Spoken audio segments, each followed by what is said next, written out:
নমস্কার, তনুর বাংলা ক্লাসিক স্টোরিতে আমি তনুশ্রী তোমাদের সবাইকে স্বাগত জানাই।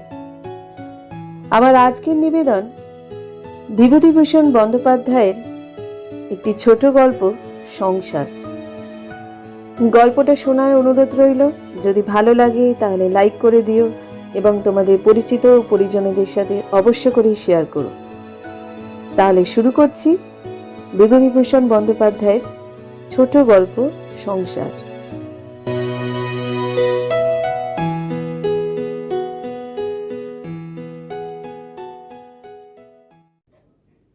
উপেন ভট্টাচার্যের পুত্রবধূ বেশ সুন্দরী। একটি মাত্র ছোট ছেলে নিয়ে অত বড় পুরনো সেকেলে ভাঙা বাড়ির মধ্যে একাই থাকে। স্বামীর পরিচয় বউটি এই গ্রামে পরিচিতা নয়।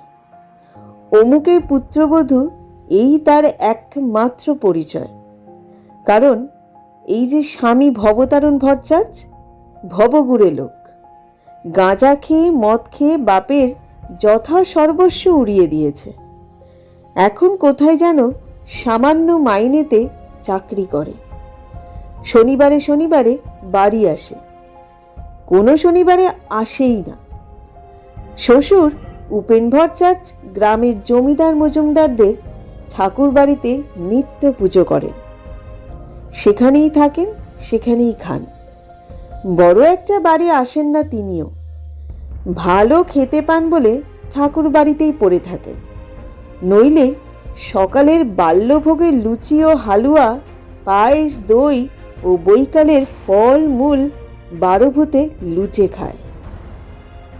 কোনো কোনো দিন সন্ধ্যার দিকে তিনি বাড়ি আসে, হাতে একটা ছোট্ট পুটুলি, তাতে প্রসাদী লুচি ও মিষ্টি, ফলমূল, একটু বা ক্ষীরের ছাঁচ থাকে। তার নাতি করুণার বয়স এই 7 বছর। না খেতে পেয়ে সে সর্বদা খাই খাই করছে। যা হয় পেলেই খুশি। তা কাঁচা আমড়া হোক, পাকা নোনা হোক, চাল ভাজা হোক, তালের কল হোক, আধপাকা শক্ত বেল হোক, খাওয়া পেলেই হলো। স্বাদের অনুভূতি তার নেই। ঝাল, টক, মিষ্টি, তেতো তার কাছে সব সমান। ও করুণা, এই দেখ কি এনেছি। কি ঠাকুর দাদা? দাদু টাদু বলার নিয়ম নেই এইসব অজপাড়াগায়। ওসব শৌখিন শহুরে বুলি করুণা শেখেনি। সে ছুটে যায় উৎসুক লোভীর ব্যর্থতা নিয়ে।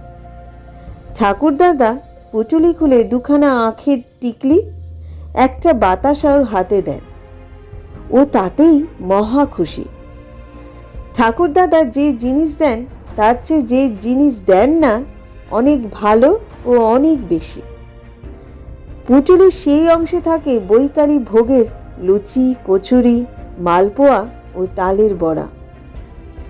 যখনকার যে ফল সেটা ঠাকুরকে নিবেদন করার প্রথা এই ঠাকুর বাড়িতে বহু কাল থেকে প্রচলিত। এখন ভাদ্র মাস, কাজেই তালের বড়া রোজ বিকেলে নিবেদিত হয়। করুণা এক আধবার পুঁটুলির অন্য অংশে চাইলে, কিন্তু তাতে তার লোভ হয় না। ওই রকম দেখতে খুব ছেলেবেলা থেকে সে অভ্যস্ত। সে জানে ও অংশে তার কোনো অধিকার নেই। ঠাকুর দাদার দিকেও বোকার মতো চেয়ে থাকে। উপেন ভট্টাচার্য গলায় কাশির আওয়াজ করে পুত্রবধূকে তার আগমন বার্তা ঘোষণা করতে করতে বাড়ি ঢোকেন এবং শটাং দোতলায় নিজের ঘরটিতে চলে যান। রোজ তার ঘরটিতে নিজে চাবি দিয়ে বেরিয়ে যান এবং এসে আবার খোলেন। পুত্রবধূকে বিশ্বাস করার পাত্র নন তিনি। কোনো মেয়ে মানুষকেই বিশ্বাস নেই। ও বৌমা, বৌমা, ওপরে এসো। কি বাবা? একবার ওপরে এসো। পুত্রবধূ ওপরে গিয়ে দেখে শ্বশুর পুটুলি খুলে কি সব খাবার জিনিস ত্রস্তভাবে হাঁড়ির মধ্যে পুড়ছেন। পুত্রবধূকে দেখে তাড়াতাড়ি তিনি হাঁড়িটার দিকে পেছন ফিরে বসে বললেন, বৌমা, ইয়ে করো তো, আমার ঘরে একটা আলো জ্বেলে দিয়ে যাও। আপনি রাতে কি খাবেন বাবা? ভাত রাঁধবো? না, তুমি শুধু খাবার জল এক ঘটি দিয়ে যেও পরে। এ সংসারে বৃদ্ধ শ্বশুরের জন্য পুত্রবধূর রাঁধবার নিয়ম নেই। যার যার তার তার। ছেলে যখন আসে বাপের খোঁজ নেয় না, ওরা নিজে রাঁধে নিজেরা খায়। উপেন ভট্টাচার্য এসে নিজের ঘরের তালা খুলে বড়জোর একটু জল কোনোদিন বা একটু নুন চান পুত্রবধূর কাছে। এর বেশি তার কিছু চাইবার থাকে না, কেউ তাকে দেয়ও না। আজ পুত্রবধূর তার জন্য রান্না করার প্রস্তাবে তিনি খানিকটা বিস্মিত না হয়ে পারেননি মনে মনে। বোধহয় সেই জন্যে পুত্রবধূর প্রতি তার মনোভাব হঠাৎ বড় দরাজ হয়ে গেল কেন। তার ফলে যখন আবার সে জলের ঘটি নিয়ে ঢুকল, তখন তিনি হাঁড়িটা সামনে নিয়ে বললেন, দাঁড়াও বৌমা, করুণাকে দিয়েছি, আর তুমি এই দুখানা লুচি আর একটু মিষ্টি নিয়ে যাও, জল খেও। পুত্রবধূ দুই হাত পেতে শ্বশুরের দেয়া আধখানা ক্ষীরের ছাঁচ, খানচারেক লুচি, আধখানা ছানার মালপুয়া ও দুটি তালের বড়া নিয়ে একটু অবাক হয়েই দাঁড়িয়ে রইল। শ্বশুর হঠাৎ কেন এত সদয় হয়ে উঠলেন তার উপরে? না খেয়ে থাকলেও তো কখনো পোছেন না সে খাচ্ছে না উপোস করছে। সে বললে, আমি যাই বাবা। হ্যাঁ যাও, পান আছে? না তো বাবা, এ হাটে আমার হাতে পয়সা ছিল না। করুণার পাঠশালার মাইনে 4 আনা বাকি, তাগাদা করছে মাস্টার, তাও দিতে পারছি নে। পুত্রবধূর নাম তারা।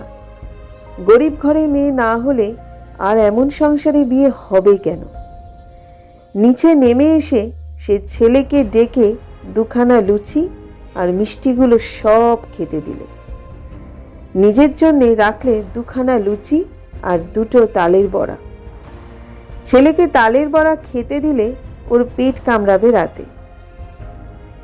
সত্যি তার হাতে পয়সা না থাকায় কোনো দিনই রাতে সে কিছু খায় না। করুণার জন্যে দুবেলার চাল নেওয়া হয়, উবেলা জল দেয়া ভাত সন্ধ্যের পিদিম জ্বালিয়েই করুণাকে খেতে দেয়। তারপর মায়ে পোয়ে শুয়ে পড়ে। নিত্য নক্ষত্র ওঠে আকাশে, নিত্য চাঁদের জ্যোৎস্নায় প্লাবিত হয়ে যায় ওদের মস্ত বড় ছাদটা। ও ছেলেকে নিয়ে অত বড় বাড়ির মধ্যে একখানা ঘরে শুয়ে থাকে। ইঁদুর খুঁটখাট করে, কলা বাঁদুর পুরনো বাড়ির কোণে কোণে চটাপট শব্দে ওড়ে। ছাদের ধারের বেলগাছটাতে বেলের ডাল বাতাসে দোলে। কোনো কোনো দিন ওর ছেলের ঘুম ভেঙে যায়, ভয়ে মাকে ঠেলা দিয়ে ঘুম ভাঙিয়ে বলে, ও কি মা, খুটখুট করছে? কিছু না, তুমি ঘুমো। ও ইঁদুর বাইরে ছাদে, ওই শোনো। ও কিছু না, তুই ঘুমো। শাকচুন্নি আছে মা বেলগাছে। না, সেসব কিছুই না।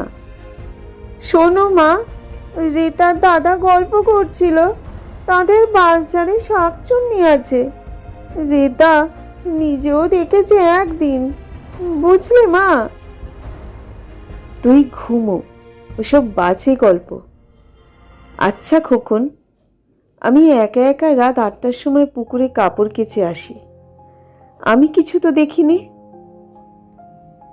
উপেন ভট্টাচার্যের পুত্রবধূর সাহস খুব, একথা গায়েও সকলে বলাবলি করে।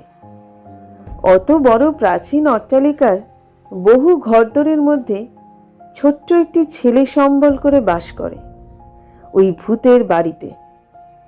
বাবা, শ্বশুর তো কালে ভদ্রে বাড়ি ফেরে, স্বামীও প্রায় তাই। শনিবারে যদি বা এলো, রবিবার বিকেলেই চলে গেল। ধন্যী সাহস বটে মেয়ে ছেলের। কেউ কেউ বলে মেয়ে মানুষের ভাই, যাই বলো অতটা সাহস ভালো না। স্বভাব চরিত্রের কার কিরকম তা তো কেউ বলতে পারে না। শেষ রাত্রে করুণা আবার মাকে ঠেলা মেরে বললে, ও মা, ওঠো না, কিসের শব্দ হচ্ছে? তুই বাবা আর আমাকে ঘুমোতে দিলি নে। কই, কোথায় শব্দ? কে এসে দরজায় ঘা দিলে, কড়া নাড়লে ওদের ঘরের বাইরে।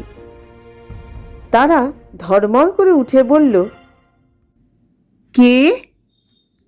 বাইরে থেকে উত্তর এলো, আমি, দোর খোলো।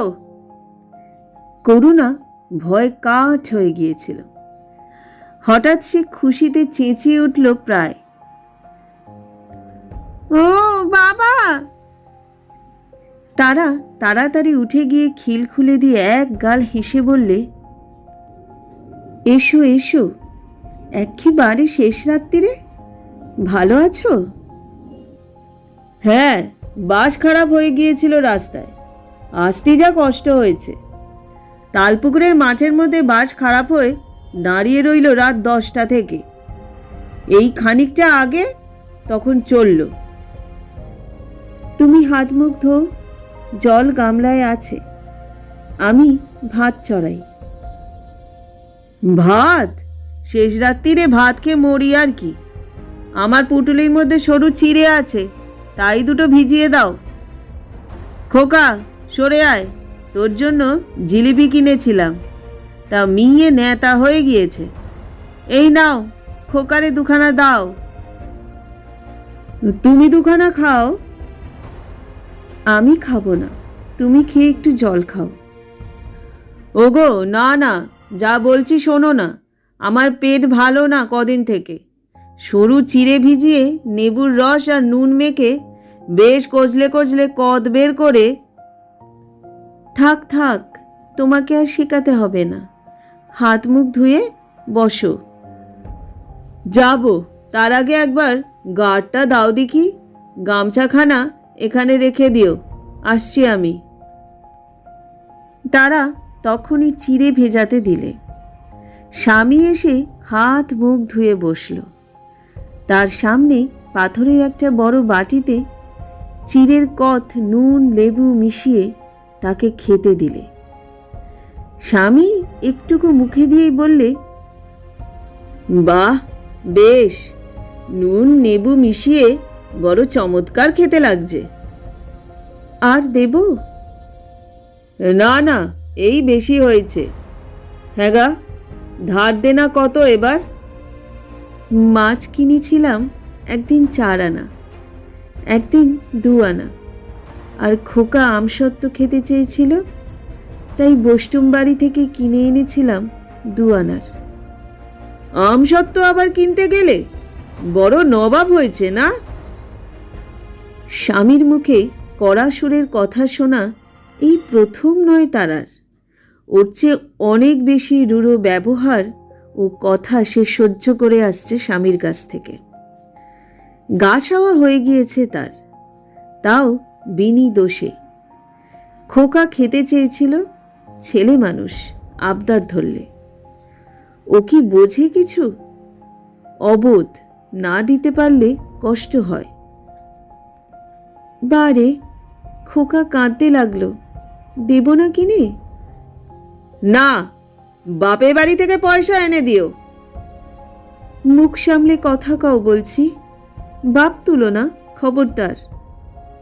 ওরে বাপ রে, দেখো ভয়তে ইঁদুরে গর্তে না ঢুকি, তবুও যদি বাপের বাড়ির চালে খড় থাকতো। ছিল না বলেই তো তোমার মতো অজপার মুখ্যু আর মাথালের হাতে বাপ দিয়েছিল ধরে। তবে রে? স্বামী ভবতারণ হাতের কাছে ছাতা পেয়ে তাই উঁচিয়ে তেড়ে গেল তারার দিকে।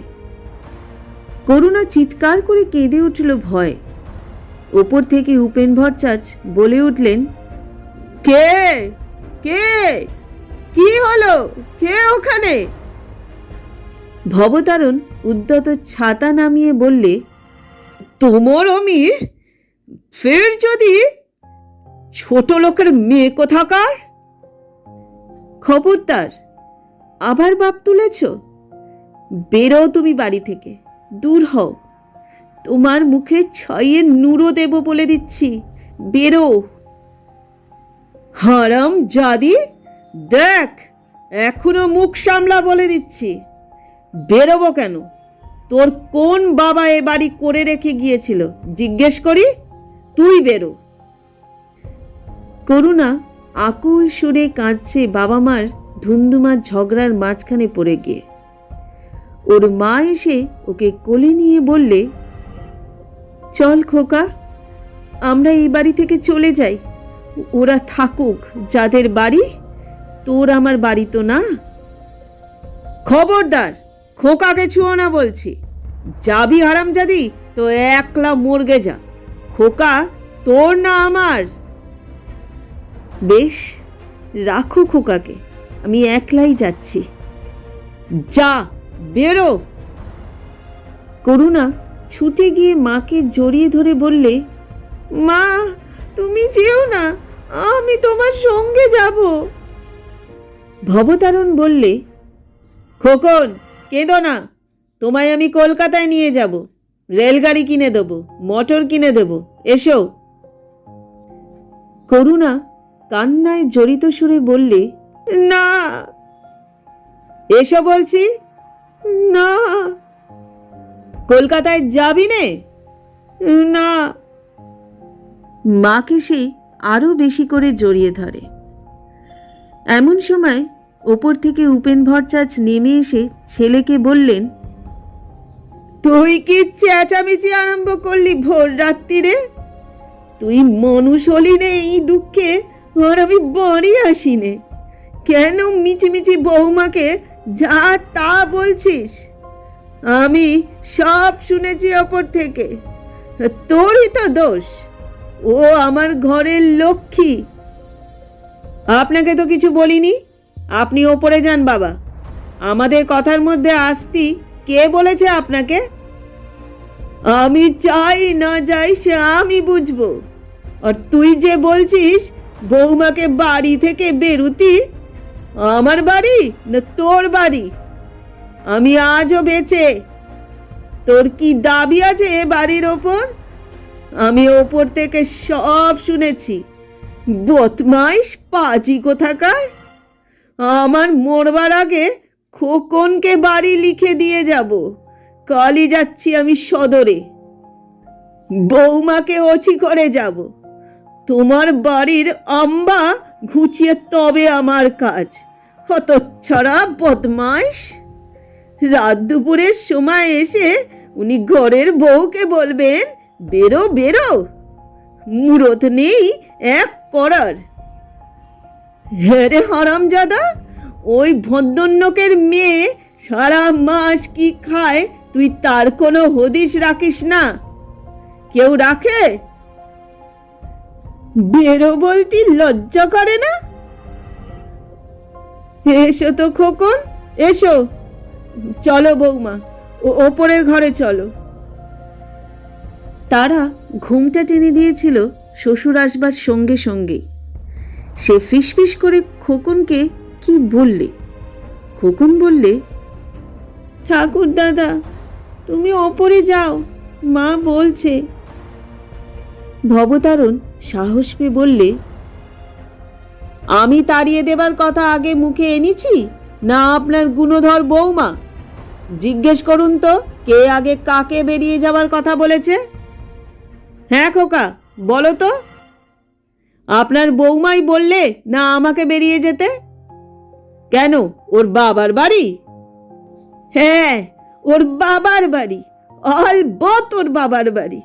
হারামজাদা, ফের যদি তুমি ওসব কথা মুখে এনেছো তবে তোমাকে আমি। উপেন ভট্টাচার্য উপরে উঠে চলে গেলেন। ভবতারণ চুপ করে বসে রইল তক্তপোষের এক কোণে। খানিকক্ষণ সবাই চুপচাপ। হঠাৎ ভবতারণ উঠে জামার পকেট হাতড়ে একখানা 2 টাকার নোট বার করে স্ত্রীর দিকে ছুঁড়ে দিয়ে বললে, এই দিলাম, ধার দেনা শোধ দিও, আমি এক্ষুনি চললাম। দেশলাই কে নিল আমার? তারা বললে, খোকন, দেশলাইটা ওই রয়েছে, দে তো।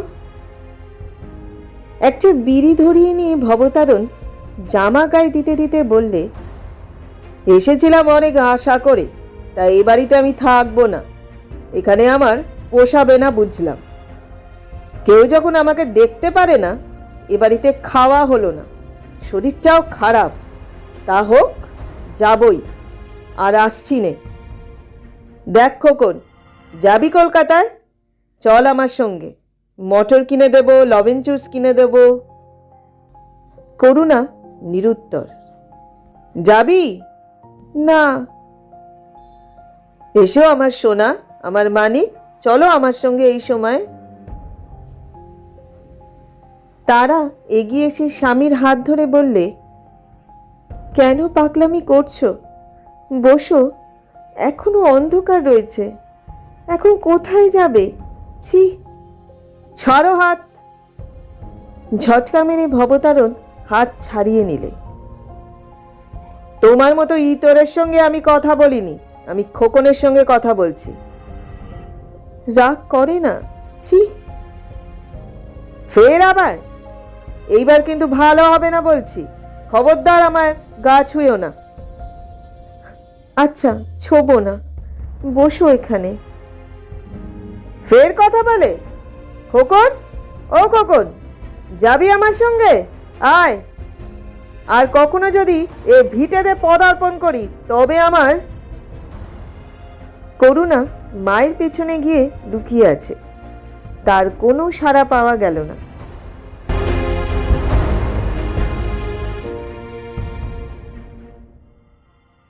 সকালবেলা বেশ রোদ উঠেছে। তারা স্বামীকে দুখানা পেঁপের টুকরো হাতে দিয়ে বললে, খাও, পেট ঠান্ডা হবে। ভবতারণ এই ঘুমিয়ে উঠেছে, চোখ ভারী ভারী। পেঁপের রেকাবি হাতে নিয়ে বললে, উনি কোথায়? ওপরে। যাবেন না? তা কি জানি। খাবেন? উনি কবে খান? কাল সন্ধ্যের সময় এলেন, বললাম ভাত রেঁধে দিই, উনি বললেন না। পেঁপে আর আছে? দিয়ে এসো না ওপরে। সে তুমি বললে তবে দেব? সে দিয়ে এসেছি, তুমি তখন ঘুমিয়ে। দিও, বুড়ো মানুষ। সে তোমাকে শেখাতে হবে না। খোকন, ও খোকন, শোন। ও খেয়েছে, ওকে ডাকছো কেন? তুমি খেয়ে ফেলো, তোমার পেট ঠান্ডা হবে পেঁপে খেলে। এখন কেমন মনে হচ্ছে? এখনো গোলযোগ যায়নি, ভাতে জল দিয়ে নুন নেবু দিয়ে তাই খাবো। তেল দাও, নিয়ে আসি। করুণা বাপের কাছে এসে বললে, কি বাবা? এই নে, খা। তারা বললে, আহা, কেন আবার? তুমি খাও। এই সময় উপেন ভট্টাচার্য খড়ম পায়ে দিয়ে উপর থেকে নেমে এলেন, ঘরে উঁকি দিয়ে বললেন, কে? ভবতারণ? ভালো পেঁপে, খা। ইয়ে বৌমা, আমি আসি, ওখানেই খাবো। ভবতারণ, আজ আছিস তো? ভবতারণ দাঁড়িয়ে উঠে বললে, না বাবা, ওবেলা চলে যাব। আপনি আসবেন না ওবেলা? আচ্ছা, তুই যাবার আগে আমি ফিরে আসব। আমি। এই সময় তারা ফিসফিস স্বরে কি বললে স্বামীকে। ভবতারণ ডেকে বললে, বাবা। কি? এবেলা এখানে দুটো খাবেন, আপনার বৌমা বলছে।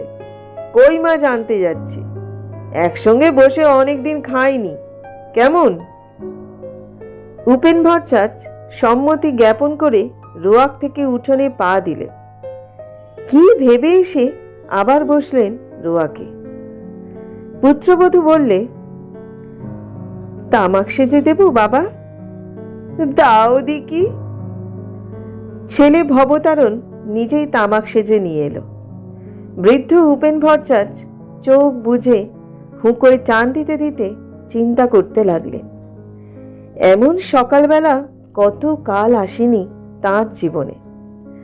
স্ত্রী মারা গিয়েছে আজ বোধহয় 20 বছর। ভবতারণ তখন 11 বছরের বালক। তারপর থেকেই ছন্নছাড়া সংসার জীবন চলছে। আর সাট নেই কোনো বিষয় কারোর। তার উপরে দারিদ্র তো আছেই। হাতে পয়সা ছিল না বলেই ভবতারণকে লেখাপড়া শেখাতে পারেননি। লেখাপড়া শেখালে অত খারাপ হতো না সে।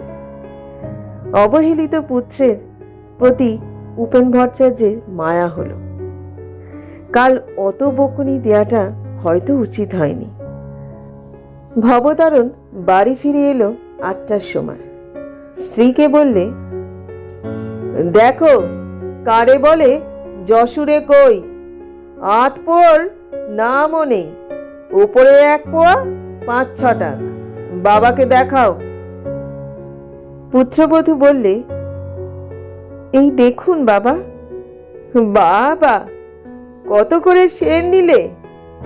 3.5 টাকা। তা হবে, যুদ্ধের সময় ছিল ভালো, এ দিন দিন যা হয়ে উঠল।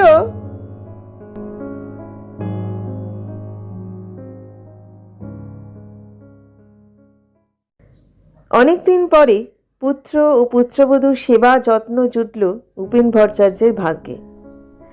এমন একসঙ্গে খাওয়া দাওয়া কত কাল হয়নি। তিনি পড়ে থাকেন মজুমদারদের ঠাকুর বাড়িতে পেটের দায়ী তো। ছেলে উপযুক্ত হয়নি। নিজেরই ছেলেটাকে সে খেতে দিতে পারে না।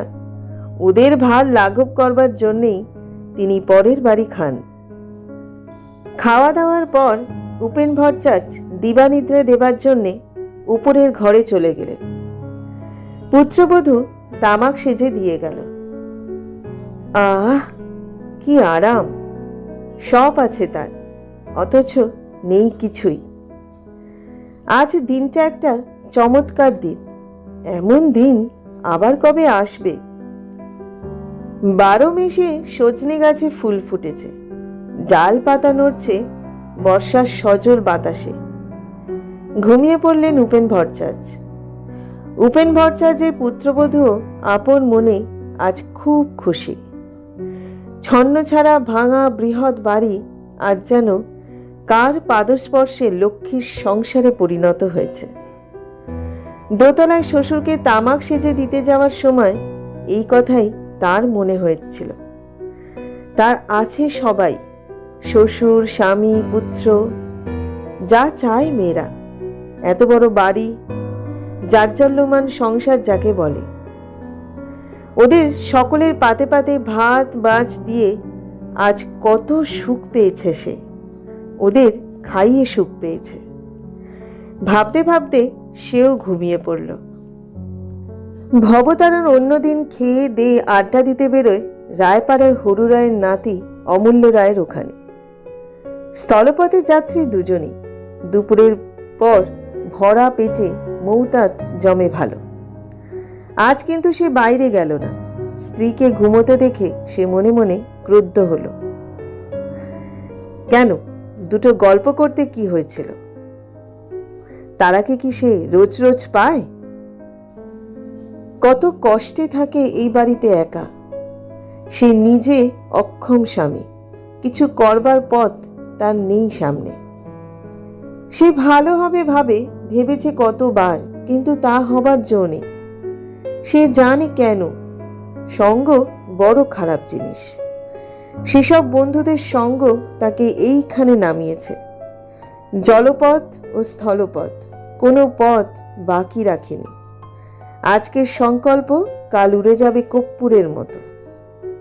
তবুও আজকের দিনটি একটা সুন্দর জাঁকালো শান্ত দিন হয়ে থাক তার জীবনে।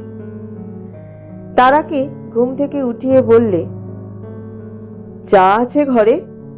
চা করো, বাবাকে দিয়ে এসো, আমিও একটু খাই। না, চা খাই না, লেবু আর নুন দিয়ে চিড়ের কদ করে দিই। স্ত্রী সত্যি তাকে যত্ন করবার চেষ্টা করে, তার অদৃষ্টে নেই। কার কি দোষ? তারা সত্যি ভালো মেয়ে বড্ড। এদিকে দিবানিদ্রা ভেঙে উপেন ভট্টাচার্য সবে উঠেছেন। অমনি পুত্রবধূ গরম চায়ের গ্লাস নিয়ে এসে তার হাতে দিলে। বিস্মিত চোখে পুত্রবধূর দিকে চেয়ে বললেন, কি চা বাড়িতে ছিল? ছিল। বেশ বেশ। পুত্রবধূ হাসি মুখে বললে, আর কিছু খাবেন বাবা? হ্যাঁ, তা কি খাবে? বেশ দোভাজা করে চিড়ে ভেজে নারকেল কোড়া দিয়ে নিয়ে এসে দেব। বেশ, কাঁচা লঙ্কা অমনি ওই সঙ্গে একটা এনো। আর শোনো, ভবতারণকে আর খোকনকেও দিও। তামাক দেব বাবা? এখন না, চিড়ে ভাজা খাই আগে, তারপরে। বাহ, মৌতাতটা নষ্ট করে দেবে বৌমা। এমনই সুন্দর হাসি খুশির মধ্যে সেদিনের সূর্য ডুবে গেল জামদার বড় বিলের ওপারে। সারা দিন কেউ কোথাও নেই। ভবতারণ চলে গিয়েছে, যা সামান্য দুটি টাকা দিয়ে গিয়েছে তাতেই 5 দিনের চালও হবে না। উপেন ভট্টাচার্য গিয়ে উঠেছেন মজুমদারদের ঠাকুর বাড়িতে। একা রয়েছে তার পুত্রবধূ সেই প্রকাণ্ড ভাঙা বাড়িতে ছোট্ট ছেলেকে নিয়ে রাত্রে। আবার কলাবাদুর ওড়ে কড়িকাঠের খোপে খোপে, পেঁচা ডাকে ডুমুর গাছের নির্জন অন্ধকারের মধ্যে। করুণা ঘুমের মধ্যে মাকে বলে, ও কিসের শব্দ মা? ওঠো ওঠো, ওটা কি মা?